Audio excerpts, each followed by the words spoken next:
नमस्कार स्टूडेंट्स, आज अपने कोल डेटा में लेक्चर नंबर 94 लेक्चर करने जा रहे हैं अपने। तो देखिएगा, अपना जो टॉपिक पीछे अपने किया था वो पेट्रोमाइजन और एमोशिएट लार्वा और पेट्रोमाइजन का एमोशिएट के साथ अपने कंपेरेटिव देख लिया। उसके बाद में अपने जो नेक्स्ट टॉपिक था कि एमोशिएट लार्वा का इसके एम्फियोक्सिस के साथ कंपेरेटिव हमने स्टडी किया। उसके बाद में अगला जो टॉपिक है अपना, उस टॉपिक का नाम है मिक्साइन या हैगफिश या स्लाइमिल। ये तीनों ही इसके क्या हैं, नाम हैं। क्या क्या नाम है इसके? हैगफिश या स्लाइमिल इसको कहा जाता है। क्या कहा जाता है? हैगफिश या स्लाइमिल भी इसको कहा जाता है।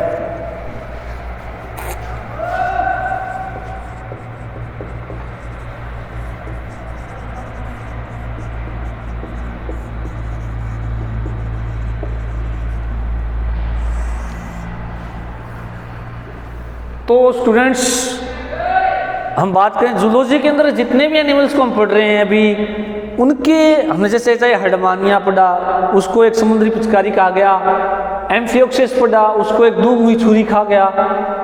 उसके अलावा पेट्रोमाइजन है, उसके लिए भी अपने जो एक स्पेसिफिक नाम देखा था। उसके बाद में जिसको हमने द लैम्प्रे नाम बोला था, याद है तो अगर आपको।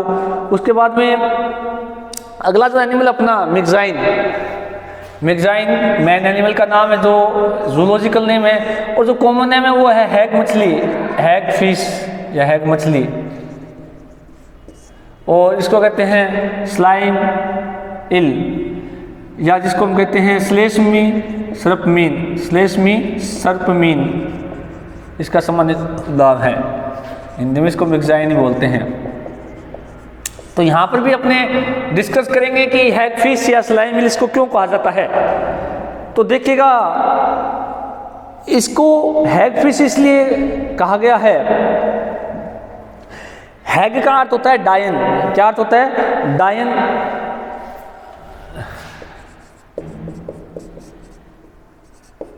हैग का अर्थ क्या होता है? डायन। अब देखिएगा, मिक्साइन जो एनिमल होता है या मिक्साइन जो ये जंतु है, इसके अंदर क्या होता है कि ये जो होठ इसके होते हैं वो झुर्रीदार होते हैं। होठ क्या होते हैं इसके? झुर्रीदार होते हैं। और झुर्रीदार होने के कारण क्या होता है कि ये एक बूढ़ी डायन या एक बूढ़ी कुरूप महिला की तरह दिखाई देता है, या उसकी तरह एक फीलिंग आती है, या उसकी तरह इसको देखा गया है। तो इस कारण से इसका नाम जो रखा गया हुआ है हैग मछली। तो हैग का मतलब क्या होता है? कुरूप या बूढ़ी औरत, या यूं कह सकते हैं कुरूप बूढ़ी औरत या डायन। हैग का अर्थ क्या होता है? कुरूप बूढ़ी औरत या डायन। हैग का अर्थ क्या होता है? कुरूप बूढ़ी औरत या डायन। तो कुरूप बूढ़ी औरत या डायन क्यों कहा गया है? क्योंकि इसके अंदर जो है, मैंने बताया कि जो इसके होठ होते हैं, यानी जो मुख होता है वो अंतस्थ चूसक पर मुख पाया जाता है, और मुख के जो होठ होते हैं पास में जो स्थित होते हैं वो कोमल और झुर्रीदार होते हैं, झुर्रियां नुमा होते हैं। जिसके अब वही बात है कि यदि कोई महिला या कोई ऐसा पुरुष, खासकर महिलाओं के अंदर हम बात करें तो डायन शब्द महिलाओं के लिए यूज होता है। डायन की मतलब हम परिभाषा क्या मानते हैं कि कोई भी महिला ऐसी जिसका चेहरा कुरूप हो उसको हम डायन बोलते हैं। और वैसी सी फीलिंग इस एनिमल के लिए आती है, तो इसलिए वैज्ञानिकों ने इसका नाम क्या रख दिया? हैग। और हैग का शाब्दिक अर्थ क्या होता है? कुरूप बूढ़ी औरत या डायन। और रीजन मैंने बता दिया, क्योंकि इसके जो मुख के जो स्थित होठ होते हैं वो झुर्रीदार होते हैं। झुर्रीदार होने से क्या है? कुरूप दिखाई देता है, इसलिए इसका नाम क्या रखा है? हैग। स्लेशमी सर्पमीन,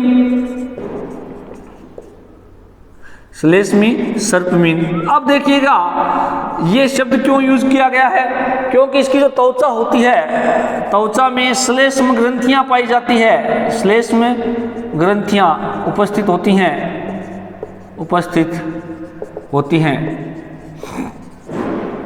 अब देखिएगा, स्लाइम का मतलब श्लेष्मिक, ईल का मतलब क्या होता है? सर्पमीन, और सर्पमीन का मतलब होता है सांप की तरह लंबी मछली नुमा संरचना, सांप की तरह लंबी, तो सांप की तरह लंबी होती है और साथ में क्या होता है, इसमें त्वचा में श्लेष्म ग्रंथियां पाई जाती है, इसके कारण त्वचा नम और चिकनी बनी रहती है, या यह कह सकते हैं कि त्वचा जो होती है वो एकदम जो है नम और चिकनी बनी रहती है, जिसके कारण क्या है, इसको हम क्या कह सकते हैं, सर्पमीन भी कह सकते हैं। और कौन सी सर्पमीन, स्लाइम सर्पमीन। अब देखिएगा यदि हम इसकी बात करें क्लासिफिकेशन की, तो क्लासिफिकेशन को यदि हम देखें तो ये जो सदस्य है ये भी साइक्लोस्टोमेटा का होता है। किसका है, साइक्लोस्टोमेटा। साइक्लोस्टोमेटा का मतलब क्या आप जानते ही हो, जिसके अंदर चक्रीय मुख पाया जाता है। तो अपने बात करें इसका क्लासिफिकेशन, तो मेरे हिसाब से आपको इसका नाम समझ में आ गया होगा, हैग और सर्पमीन इसको क्यों कहा गया है, दोनों ही बातें आपको थोड़ा ध्यान रखनी है। वैसे हैग फिश का मतलब क्या होता है, ए प्रिमिटिव जावस marine vertebrate distantly related to the lampreys with a slime eel like body, a mouth surrounded by barbels and rasping tongue used for feeding on dead or dying fishes। इस कारण इसको हैग fish भी कहा जाता है। तो हैग का मतलब समझ गए होंगे। अब देखिएगा प्रिमिटिव ज़ूलस मैराइन वर्टिब्रेट है। पहली बात तो मैं थोड़ा सा इसको लिख देता हूँ, इस बात को, a primitively jawless marine vertebrate,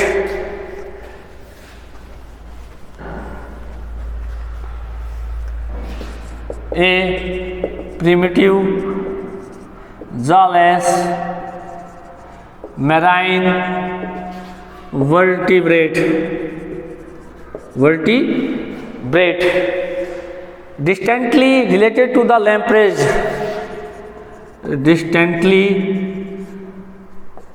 related to the lampreys, distantly related to the lampreys with a slime eel like body, with a slime eel like body,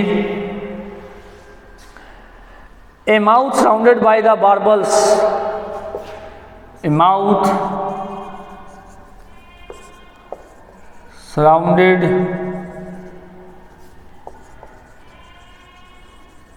by the barbels,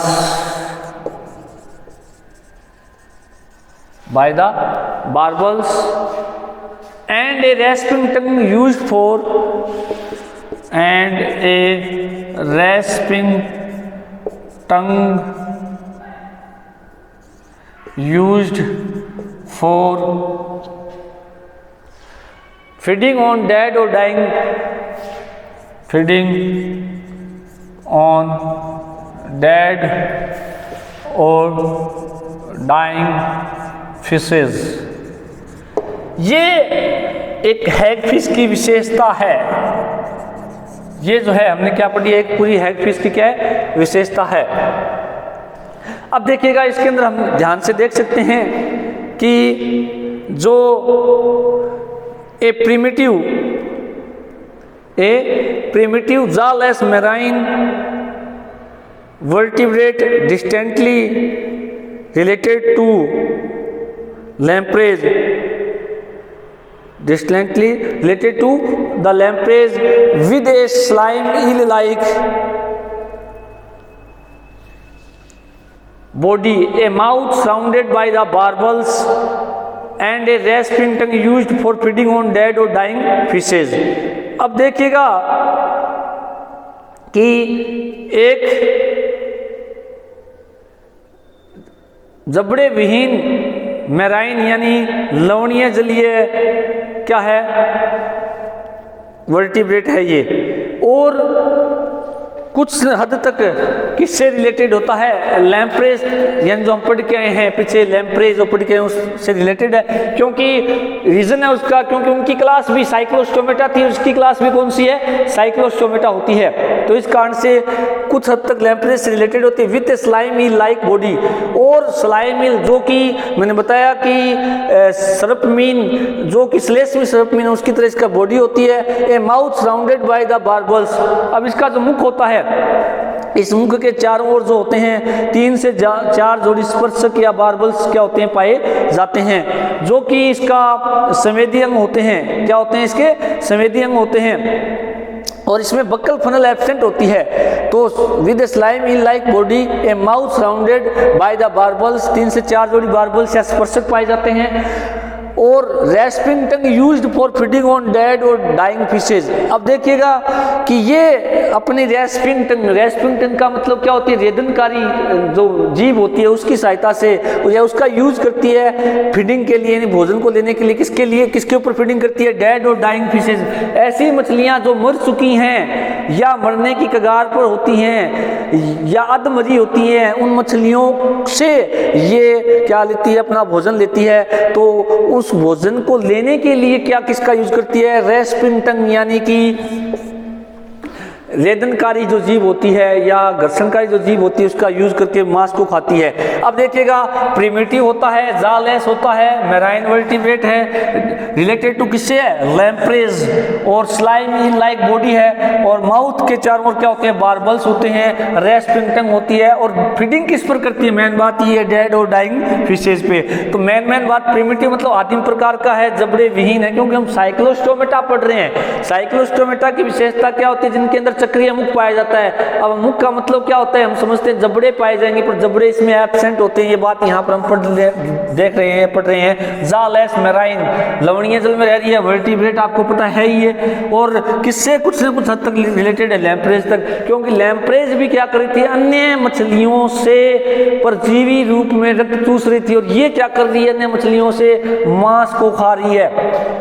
और ये इतनी भयंकर या इतना इकोनॉमिकली नुकसान पहुंचाती है मनुष्य को, या इसका इकोनॉमिकली इंपॉर्टेंस इसलिए रहता है कि जो कई हमारी लाभकारी मछलियां होती है उनके ऊपर ये लग करके उसको मांस खाती है, तो उसकी वजह से वो मछलियां मर जाती हैं, डेड हो जाती हैं। तो इस कारण से ये हमारे जो मछली उद्योग है उसको नुकसान पहुंचाने में इसका बहुत बड़ा योगदान है।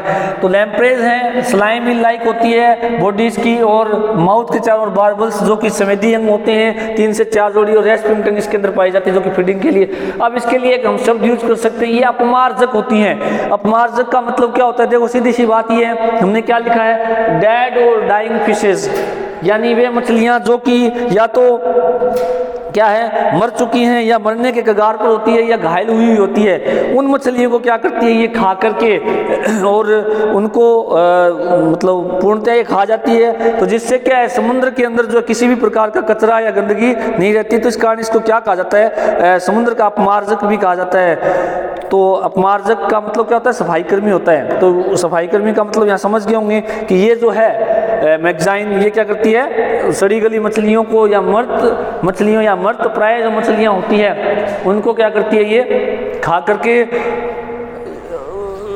समुद्र की सफाई रखती है। इसलिए इनको क्या शब्द यूज किया गया है, अपमार्जक शब्द यूज किया गया है। अब इसका हम थोड़ा क्लासिफिकेशन देखने की कोशिश करते हैं। तो मेरे हिसाब से मैगजाइन के लिए जो हैग मछली या श्लेष्म सर्पमीन शब्द है वो अपने को समझ में आ गया, और जो हैग फिश की विशेषता क्या है अपने को इन 3 लाइनों के अंदर समझ में आ गई है। तो जालेस, ये जो बातें अपने पास निकल के आई है, जालेस मछली है ये या एनिमल है। दूसरा क्या है, स्लाइम ईल लाइक स्ट्रक्चर होती है, स्लाइम ईल लाइक स्ट्रक्चर होती है इसकी। उसके अलावा माउथ के चारों ओर क्या होते हैं, बार्बल्स होते हैं, और टंग जो होती है रेस्पिंग टंग पाई जाती है। क्या होती है, रेस्पिंग टंग। और सबसे बड़ी बात आपको कि ये फीडिंग किस पर करती है, फीडिंग ऑन डेड और डाइंग फिशेज। तो ये जालेस मछली एनिमल है, स्लाइमी लाइक है, बार्बल्स है, रेस्पिंग टंग है, फीडिंग ऑन डेड और डाइंग फिशेज करती है। तो इस कारण से ये अपने पास 5 बातें निकल के आ गई जो अपने को इसके बारे में बहुत कुछ समझा देती है कि ये किस प्रकार का प्राणी है। अब अपने इसका थोड़ा क्लासिफिकेशन लिखने की कोशिश करते हैं।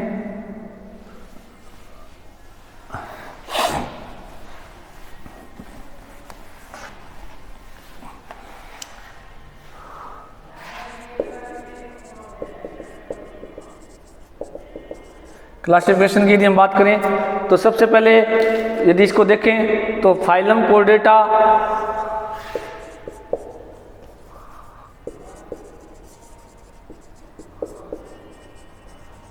कोर्डेटा, सब फाइलम वर्टिब्रेटा,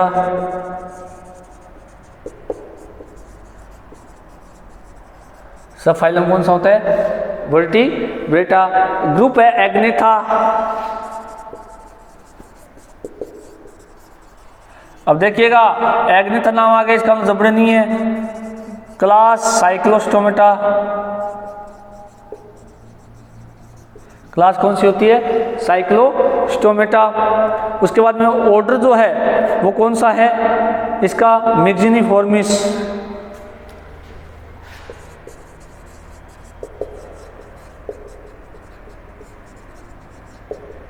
और जीनस कौन सा पढ़ रहे हैं अपने? मैगजाइन। कौन सा पढ़ रहे हैं? मैगजाइन।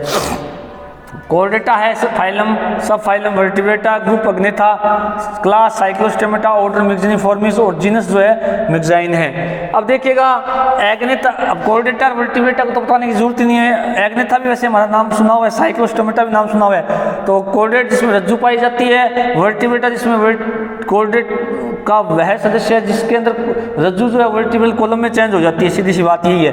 एग्नेथा ए का मतलब एब्सेंट होता है, ग्नेथा का मतलब होता है जबड़े, जबड़े अनुपस्थित होते हैं। साइक्लो का मतलब होता है चक्रीय, स्टोमा का अर्थ होता है मुख, एटा का अर्थ होता है धारणा जिसमें चक्रीय मुख पाया जाता है चुस्क की तरह। और मिक्सिनिफॉर्मिस जो है, इस मिक्सिनिफॉर्मिस के जो लक्षण हैं या उसके जो विशेषताएं हैं वो क्या क्या होती है मैं बताता हूँ। इसमें 4 जोड़े स्पर्शक और दांत रहित अंतस्थ मुख पाया जाता है।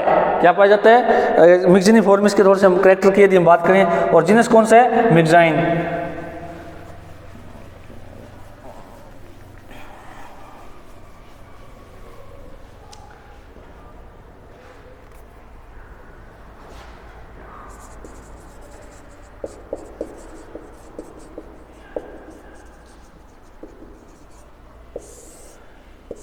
क्या इसमें 3 से 4 जोड़ी क्या होते हैं? स्पर्शक दांत सहित अंतस्थ मुख पाया जाता है।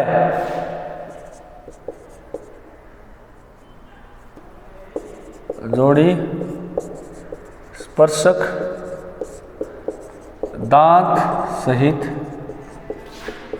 अंतस्थ मुख पाया जाता है, मुख पाया जाता है। क्या पाया जाता है? अंतस्थ मुख पाया जाता है। और बक्कल फनल एब्सेंट होती है। बक्कल फनल क्या होती है? इसमें एब्सेंट होती है। बक्कल फनल इसमें क्या होती है? एब्सेंट होती है। इसके अलावा नासारंध्र जो होता है अंतस्थ होता है। नासारंध्र अंतस्थ होता है। क्या होता है? अंतस्थ पाया जाता है। क्लोम कोष्ठ 6 से 15 जोड़े,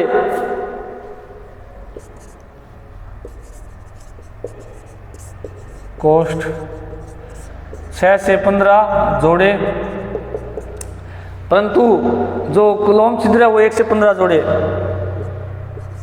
क्लोम छिद्र 1 से 15 जोड़े इसके अंदर पाए जाते हैं। क्लोम कोष्ठ आपको पता ही है क्या होते हैं? जो पाउच होते हैं, गिल पाउच, उनको कहा जाता है। 6 से 15 जोड़े होते हैं। और गिल स्लिट्स जो होते हैं, छिद्र जो होते हैं, वो कितने हो सकते हैं? 1 से 15 जोड़े तक इसके अंदर पाए जा सकते हैं। उसके अलावा जो पृष्ठ पंख जो होते हैं, डोर्सल फिन्स होते हैं, वो या तो एब्सेंट होते हैं या कम विकसित होते हैं। Dorsal fin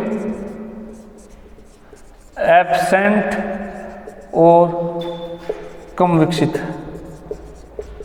dorsal fin, dorsal surface पर इसके अंदर पाए जाते हैं। उसके अलावा इसमें कर्ण केवल और एक अर्धवृत्ताकार नलिका सहित होता है। अंतःकर्ण विकसित व केवल एक अर्धवृत्ताकार नलिका सहित होता है।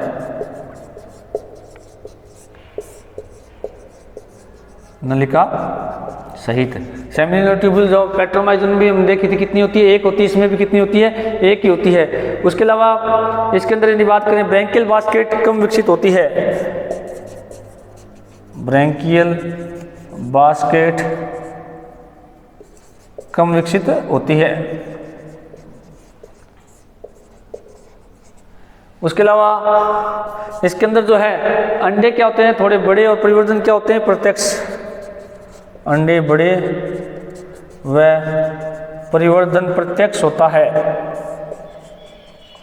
परिवर्धन क्या होता है? प्रत्यक्ष। कोई लार्वा अवस्था नहीं पाई जाती। जैसे पेट्रोमाइजन में एमोसेट लार्वा था, हर्डवानिया में टैडपोल लार्वा था, वैसे इसके अंदर वहाँ परिवर्तन अप्रत्यक्ष था, यहाँ पर परिवर्तन क्या होता है, प्रत्यक्ष होता है, इसलिए कोई लार्वावस्था इसमें नहीं पाई जाती है। और सभी के सभी मैराइन यानी समुद्री होते हैं। क्या होते हैं? सभी समुद्री होते हैं। क्या होते हैं? समुद्री यानी मैराइन।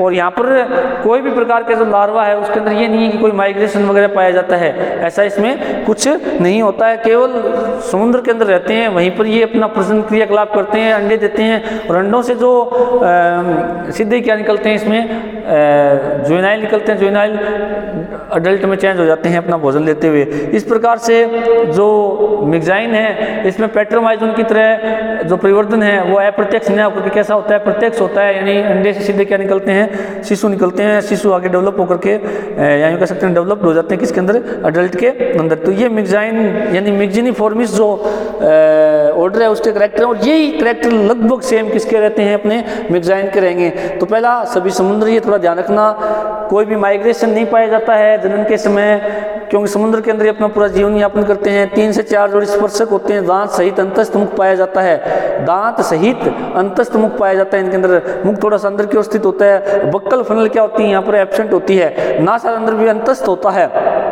कलोम कोष्ठ 6 से 15 जोड़ी हो सकते हैं, और कलोम छिद्र कितने होते हैं, 1 से 15 जोड़ी होते हैं। डोर्सल फिन एब्सेंट हो सकता है या कम विकसित होता है। अंतःकरण विकसित होता है और केवल एक अर्धवर्ताकार नलिका होती है। ब्रैंकियल बास्केट भी क्या होती है, कम विकसित होती है, और अंडे बड़े, और परिवर्तन क्या होता है इनमें प्रत्यक्ष पाया जाता है। तो ये सारी विशेषताएं जो है मिक्जिनिफॉर्मिस की है, और ये लगभग ऐसी विशेषताएं जो है वो किसकी रहेगी, अपने मिक्जाइन की भी रहेगी, जो अपने आगे डिस्कस करेंगे।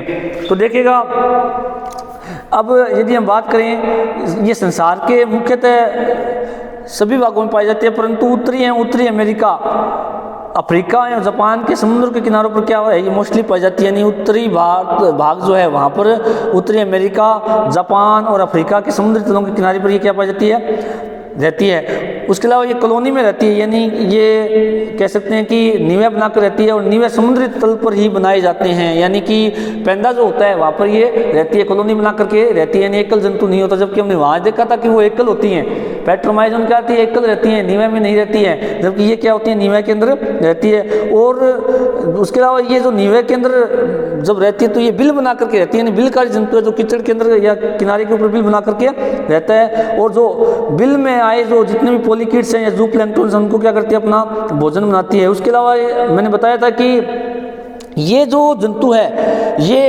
अन्य जो बड़ी मछलियाँ होती हैं, अन्य मर्दप्राय मछलियाँ होती हैं या घायल मछलियाँ होती हैं, उनको खा करके अपना भोजन प्राप्त करती है। दिन के समय तो क्या करती हैं कि जो बिल के अंदर कोई पॉलीक्यूट्स वगैरह आ जाते हैं तो उनको भी खा लेती हैं, और अपमार्जन का कार्य भी करती हैं, बड़ी मछलियों से चिपक करके उनसे मांस को खाती हैं, और उनको खा करके डेड पार्ट को या पूरी डेड मछली को निपटा देती है, जिससे समुद्र साफ सुथरा भी रहता है, इसलिए इनको अपमार्जक भी कहा जाता है। और जो अपने ग्लूटिनोसा जो जाती है लगभग 45 सेंटीमीटर तक इसकी लंबाई हो सकती है, और इसके अलावा डेलोस्टोमा जो जाती होती है इसकी वो लगभग 1 मीटर तक क्या हो सकती है, लंबी हो सकती है। तो ये इसके क्या है, हैबिट और हैबिटेट है, और अपने इसके जो करैक्टर हैं वो अपने नेक्स्ट क्लास में डिस्कस करेंगे। Thank you.